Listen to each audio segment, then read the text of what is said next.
여러분, 우리 인류는 계속 발전하고 있잖아요?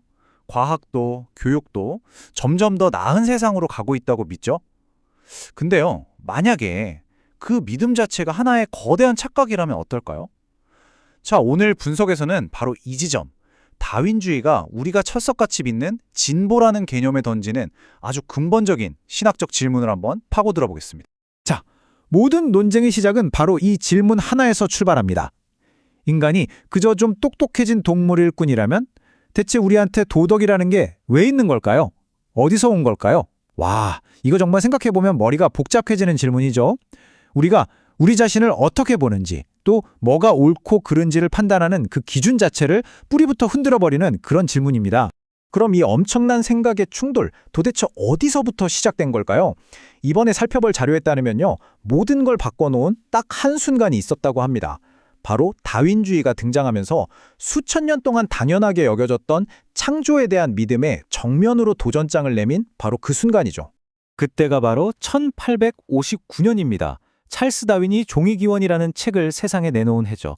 이 자료에서는 바로 이 책 한 권이 말 그대로 지적인 폭풍을 몰고 와서 생명의 기원에 대한 인류의 생각을 통째로 뒤흔들어 놨다고 설명합니다. 다윈주의가 던진 핵심 질문은 사실 이거였어요. 생명이라는 거대한 나무가 꼭 신의 손길이 있어야만 자랄 수 있을까? 스스로 자라날 수는 없을까? 바로 이 아이디어가 기존의 신이 모든 것을 창조했다는 생각과 꽝 하고 부딪힌 거죠. 피할 수 없는 대결이 시작된 겁니다. 그런데 재밌는 건요, 다윈주의가 그냥 과학 교과서 안에만 머무르지 않았다는 거예요. 이 사상이 과학계를 넘어서서 사회 전체에 퍼지면서 진보라는 이름의 어떤 환상을 만들어냈다고 이 자료는 지적합니다.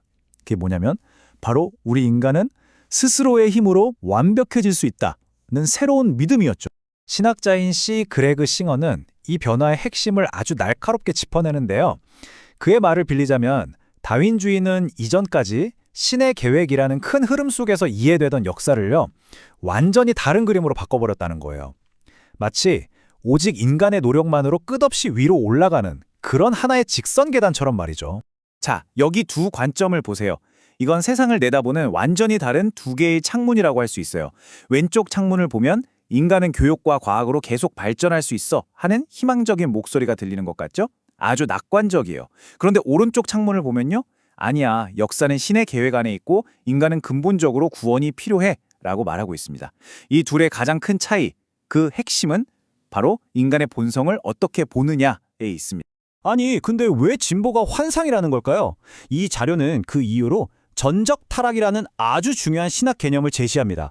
이게 뭐냐면 쉽게 말해서 인간의 본성 자체가 이미 결함이 있는 상태라서 우리 스스로의 노력만으로는 절대로 완벽해질 수 없다는 거예요. 아까 말한 그 계단 있죠? 우리 힘만으로는 그 계단을 끝까지 올라갈 수 없다는 뜻입니다. 인간의 본성이 그렇다면 우리가 옳고 그름을 따지는 이 도덕이라는 건 대체 어디서 온 걸까요? 자, 이제부터는 이 도덕의 기원에 대해서 진화론과 성경이 들려주는 두 가지의 정말 다른 이야기를 한번 들어보시죠. 자, 왼쪽을 보면 도덕은 생존하기 위해서 우리 뇌에 프로그래밍된 일종의 사회적 본능이라고 말해요. 반면에 오른쪽은 아니라고 하죠. 도덕은 신이 우리에게 내려준 절대적인 명령, 십계명 같은 거라고 주장합니다. 이 둘의 차이 정말 어마어마하지 않나요? 결국 도덕이 상황에 따라 바뀔 수 있는 상대적인 것이냐, 아니면 절대 변하지 않는 것이냐 하는 근본적인 질문으로 이어지니까요. 자, 이제 이 모든 이야기가 결국 하나의 질문으로 모아집니다. 우리는 과연 어떤 존재인가? 그냥 진화한 동물일까요? 아니면 성경에서 말하는 하나님의 형상일까요? 이 자료에서는 바로 이 질문에 대한 답이 모든 것의 핵심이라고 강조하고 있습니다. 이 자료에서는요, 인간을 진화의 산물로만 볼 때 생길 수 있는 위험 세 가지를 경고하는데요. 첫째, 우리 인간의 정체성이 그냥 똑똑한 동물 수준으로 축소된다는 겁니다. 둘째, 그러면 자연히 인간의 존엄성이나 도덕적 책임감도 약해질 수밖에 없겠죠. 그리고 마지막으로 교육만 잘 시키면 인간의 모든 문제를 해결할 수 있어 라는 어쩌면 굉장히 위험한 낙관론에 빠질 수 있다는 거예요.